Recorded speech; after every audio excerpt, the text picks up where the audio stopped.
નમસ્તે મિત્રો, હું ચંદ્રશેખર ગદાણી, એક ફોટોગ્રાફર. છેલ્લા 28 વર્ષથી આ ક્ષેત્ર સાથે સંકળાયેલ છું. ફોટોગ્રાફર હોવાની સાથે હું એક વિજ્ઞાનનો વિદ્યાર્થી પણ છું. તેથી દરેક વસ્તુને બારીકાઈથી જાણવાની એક આદત પડી ગઈ અને તે ટેવને લીધે ફોટોગ્રાફીની ટેકનિક અને ફોટોગ્રાફીના સાધનો હંમેશા બારીકાઈથી જાણવા પ્રયત્ન કરતો હું. જે જાણકારી ઇન્ટરનેટ પર ઉપલબ્ધ છે તે મુખ્યત્વે હિન્દી અને અંગ્રેજીમાં વધારે છે, ગુજરાતીમાં ખૂબ ઓછી છે. તેથી આ વિડીયો બનાવવાનો મુખ્ય હેતુ ગુજરાતીમાં જાણકારી આપવાનો છે. શુદ્ધ ગુજરાતી તો આપણા વ્યવહારમાં જ લગભગ ઓછું ચાલે છે.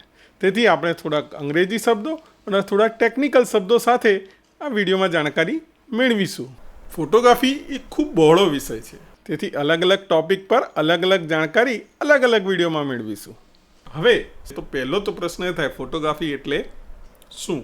તો ફોટોગ્રાફી એ ફોટો અને ગ્રાફી એમ બે ગ્રીક શબ્દ ભેગા થઈને બનાવેલો છે. હવે ફોટો એટલે લાઇટ, પ્રકાશ, અને ગ્રાફી એટલે ગ્રાફ એટલે કે આલેખ.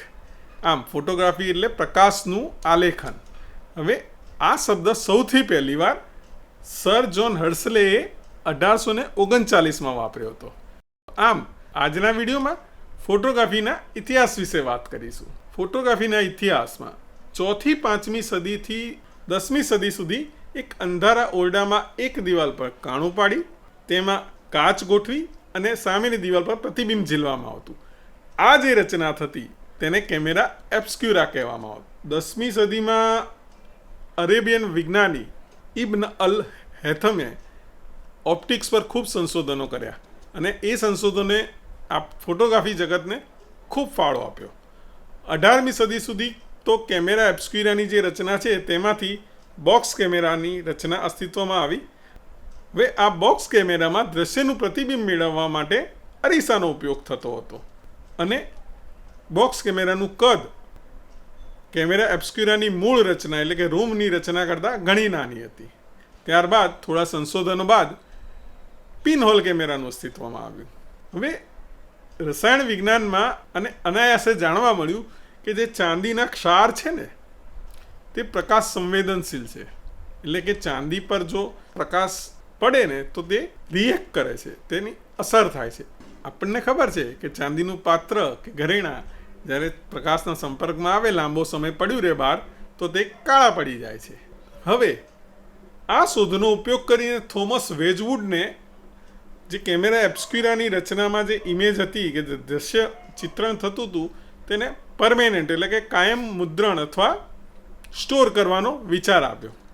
તો તેણે લગભગ ઈસવીસન 1800ની આજુબાજુ પ્રયોગો દ્વારા થોડીક સફળતા પણ મેળવી, પણ પૂર્ણતઃ સફળતા તેને ન મળી. પણ ઈસવીસન 1816માં નિશિફર નિયેફ્સે નામના ફ્રેન્ચ વૈજ્ઞાનિકે સિલ્વર ક્લોરાઇડ કોટેડ પેપર પર પિનહોલ કેમેરાની ઇમેજને સ્ટોર કરવા સફળતા મેળવી અને આ ઇમેજ એ નકારાત્મક એટલે કે નેગેટિવ હતી. પણ આ ઇમેજને સ્થાપિત કરવા એટલે કે એક્સપોઝ કરવામાં ખૂબ સમય લાગતો. હવે એક્સપોઝ કરવા માટેના લાગતા સમયને આપણે શટર સ્પીડ તરીકે પણ ઓળખી શકાય. ઈસવીસન 1839માં ફ્રેન્ચ વિજ્ઞાની ડેગ્યુરેએ દ્રશ્યને એક્સપોઝ કરીને ત્યારબાદ તેની પર રાસાયણિક પ્રક્રિયા કરીને ચિત્રને વધુ સ્પષ્ટ કરવાની પ્રક્રિયા વિકસાવી. હવે આ પ્રક્રિયામાં ચિત્ર વધુ સ્પષ્ટ અને એક્સપોઝિંગનો જે સમય છે તે ઓછો લાગતો હતો. 19 ઓગસ્ટના દિવસે 1839માં ફ્રેન્ચ સરકારે આ પ્રક્રિયાને પેટન્ટ કરી દીધી. ત્યારથી 19 ઓગસ્ટને વર્લ્ડ ફોટોગ્રાફી ડે તરીકે ઓળખવામાં આવે છે. હવે 1839માં જ જે બોક્સ કેમેરાની રચના હતી તેના પરથી આલ્ફાન ગિરોક્સે ડબલ બોક્સ કેમેરા રજૂ કર્યા. તો ડબલ બોક્સ કેમેરાની રચનામાં શું કે જે બોક્સ હતા એકની અંદર બીજું બોક્સ, હવે જે બોક્સ હતું એમાં એક બોક્સમાં લેન્સ એટલે કે કાચ અને બીજા બોક્સમાં માધ્યમ તરીકે પ્લેટ વાપરવામાં આવતી. તે સમય દરમિયાન પ્રકાશ સંવેદનશીલ માધ્યમ તરીકે કાગળ, મેટલ પ્લેટ ને કાચ ઉપર સિલ્વર નાઇટ્રેટનો ઢોળ ચડાવવામાં આવતો અને ઉપયોગ થતો. 1839માં જ રોબર્ટ કાર્લિનિસ નામના એક અમેરિકન ફોટોગ્રાફરે એક પ્લેટ ડિઝાઇન કરી અને પોતાનો પોર્ટ્રેટ ફોટોગ્રાફ લીધો. આમ સૌથી પહેલી સેલ્ફી 1839માં લેવામાં આવી હતી. ત્યારબાદ કેમેરાના કદ અને રચના પર અને સચોટતા પર સંશોધનો થતા રહ્યા અને તેનો કમર્શિયલ ઉપયોગ માટેનો પ્રયત્નો પણ થતા રહ્યા.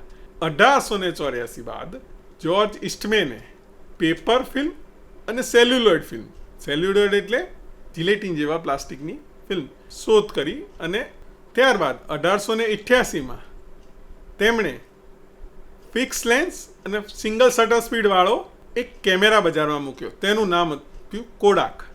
હવે આ કોડાકમાં 100 એક્સપોઝર વાળી ફિલ્મ વાપરવામાં આવતી અને 100 એક્સપોઝ પૂરા થઈ જાય એટલે કેમેરો આખો જ કંપનીમાં મોકલી દેવો પડતો અને કંપની તેમાં રીલોડ એટલે કે નવી ફિલ્મ નાખે અને પ્રોસેસ કરીને ફિલ્મ પાછી આપતી અને કેમેરા પાછે આપતા.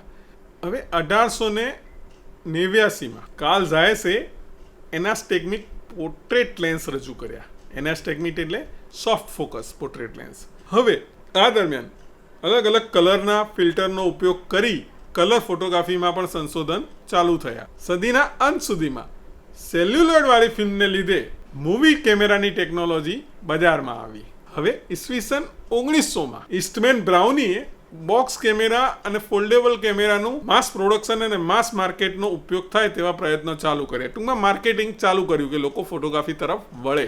1913 સુધીમાં 35 mmની ફિલ્મ રજૂ થઈ અને તેના કેમેરા પણ રજૂ થયા. ત્યારબાદ 1913માં લાઇકાએ પહેલો 35 mm ફિલ્મવાળો પ્રોટોટાઇપ કેમેરા રજૂ કર્યો જે પહેલા વિશ્વયુદ્ધ પછી બજારમાં આવ્યો અને તેનું કદ પ્રમાણમાં નાનું હતું. હવે બ્લેક એન્ડ વ્હાઇટ અને કલર ફોટોગ્રાફીમાં ધીરે ધીરે સંશોધનો ચાલતા રહ્યા અને કલર ફોટોગ્રાફી વિકસવા માંડી. 1925માં લાઇકા આઈ એટલે લાઇકા ફર્સ્ટ તરીકે એક કેમેરા રજૂ કર્યો લાઇકાએ. 1928માં રોલીફ્લેક્સે ટ્વિન લેન્સ રિફ્લેક્ટ કેમેરા રજૂ કર્યો. આમાં એક જે મુખ્ય લેન્સ છે તેનાથી ચિત્ર એક્સપોઝ થતું, ઇમેજ એક્સપોઝ થતી અને બીજા લેન્સથી ફોટોગ્રાફરને તેનું દૃશ્ય દેખાતું. બે લેન્સ વચ્ચે જે જગ્યા હતી તે જજમેન્ટથી ક્લિયર કરવામાં આવતી. ત્યારબાદ 1930 પછી 8 mmની અને 16 mmની સેલ્યુલોઇડ ફિલ્મનો બજારમાં આવીને તેનો મુખ્ય ઉપયોગ મૂવી માટેનો હતો. 1932માં કોન્ટેક્સે પણ એક કેમેરા રજૂ કર્યો. 1933માં ક્વાનોન અથવા આજની કેનોન કંપની દ્વારા 35 mmનો પ્રોટોટાઇપ રેન્જ ફાઇન્ડર કેમેરા બજારમાં મૂકવામાં આવ્યો. આ રીતે જાપાને કેમેરા બનાવવાના ઉદ્યોગમાં પગપેસારો કર્યો. તે દરમિયાન 1933માં સોવિયતે સૌ પ્રથમ 700 SLR કહેવાય તેવો ઇયાગી એક્સેક્ટા કરીને કેમેરા બજારમાં મૂક્યો. SLR એટલે સિંગલ લેન્સ રિફ્લેક્ટ કેમેરા, જેમાં જોવાનો અને જે ઇમેજ બને છે એટલે ઇમેજ જે એક્સપોઝ થાય છે તે બંને માટે કોમન લેન્સ વપરાતો. અને 1939માં કાઇન એક્ઝેક્ટા જે સ્પોર્ટ્સ કેમેરા, તેમાં વપરાતી ફિલ્મ વિશેષ હતી કારણ કે તે હાઈ સ્પીડ પર કામ કરાવતી અને તે માત્ર કંપની જ બનાવતી. હવે ત્યારબાદ બીજું વિશ્વયુદ્ધ થયું અને બીજા વિશ્વયુદ્ધ બાદ 1946થી SLR કેમેરામાં વધુ સંશોધનો થયા. આ સંશોધનોમાં મુખ્ય સંશોધન એ હતું કે આંખના સ્તરનું વ્યૂ ફાઇન્ડર આવ્યું. હવે આંખના સ્તરના વ્યૂ ફાઇન્ડર માટે SLR કેમેરામાં અરીસાની જોડે જોડે પેન્ટાપ્રિઝમનો પણ ઉપયોગ થવા માંડ્યો. આ દરમિયાન હેઝલબ્લેડે 1600F કરીને મીડિયમ ફોર્મેટ ફિલ્મ કેમેરા રજૂ કર્યો. 35 mm કરતાં મોટી અને લગભગ 50 mmની આજુબાજુની ફિલ્મ, જેને મીડિયમ ફોર્મેટ ફિલ્મ કહેવામાં આવે છે. ત્યારથી મીડિયમ ફોર્મેટમાં હેઝલબ્લેડનું નામ. ત્યારબાદ 1948માં અમેરિકન કંપનીએ પોલોરાઇડ 95 કરીને સૌ પ્રથમ ઇન્સ્ટન્ટ કેમેરા બજારમાં મૂક્યો, જેમાં ફોટો પાડીને તરત જ ફોટો બહાર આવી જતો. હવે આ માટે તેમાં પેપરની કાર્ટ્રીજનો ઉપયોગ થતો. આમ કેમેરામાં ઓટોમેશન ચાલુ થયું. 1950 સુધીમાં તો કેનન, પેન્ટેક્સ, નિકોન, મામિયા, યાસિકા, મિનોલ્ટા ઘણી જાપાની કંપનીઓએ વિશ્વના બજારમાં પોતાનું સ્થાન જમાવી દીધું હતું. ત્યારબાદ 1960ના દાયકાથી જાપાનમાં ઇલેક્ટ્રોનિકના પાર્ટ્સનો ઉદ્યોગ ખૂબ વિકસ્યો, જેને લઈને કેમેરામાં ઓટોમેશનની પ્રક્રિયાએ વેગ પકડ્યો. ઓટોમેશનની પ્રક્રિયામાં મુખ્યત્વે light metering, focusing, film roll loading અને ફોરવર્ડિંગ આ વસ્તુમાં શરૂઆતમાં ઓટોમેશન વધુ વેગ પકડ્યો. ત્યારબાદ ધીરે ધીરે દરેક વસ્તુમાં ઇલેક્ટ્રોનિક પાર્ટ્સનો ઉપયોગ થતાં તેનું કદ અને તેમાં વિવિધ સંશોધનો થયા. ત્યારબાદ 1969માં ઇમેજ સેન્સર તરીકે સીસીડીની શોધ થઈ. સીસીડી એટલે ચાર્જ કપલ ડિવાઇસ, એક સેમિકન્ડક્ટર સર્કિટ છે. સીસીડીનું મુખ્ય કામ શું કે સામેના જે દ્રશ્ય છે તેનું ડિજિટલ ફોર્મમાં રૂપાંતરિત, ઇલેક્ટ્રોનિક ફોર્મમાં એનું રૂપાંતરિત કરવાનું. શરૂઆતમાં સીસીડીનો ઉપયોગ એ સેટેલાઇટની ઇમેજ ટ્રાન્સફર કરવામાં, સેટેલાઇટ જે ઇમેજ પાડે તે ટ્રાન્સફર કરવામાં થતો, અને ત્યારબાદ આ જ ટેકનોલોજીનો ઉપયોગ ટેલિવિઝન માટે ઉપયોગ થવા માંડ્યો અને સીસીડીનો ઉપયોગ ટેલિવિઝનના કેમેરા માટે થવા માંડ્યો. હવે 1975માં કોડાક ઇમેજિનના ઇજનેર સ્ટીવાન સાસન તેણે સીસીડીનો ઉપયોગ કરી અને સૌપ્રથમ ફોટો કેમેરા બનાવ્યો. તેનું વજન હતું 8 પાઉન્ડ એટલે કે 3 કિલો ને 600 ગ્રામ. ઓહો. ટૂંકમાં પ્રથમ ડિજિટલ કેમેરા બનાવ્યો. અને બીજું, તેનું રિઝોલ્યુશન માત્ર 0.01 મેગાપિક્સલ હતું. આપણે આજે 150 મેગાપિક્સલ સુધી જઈએ ગયા છે.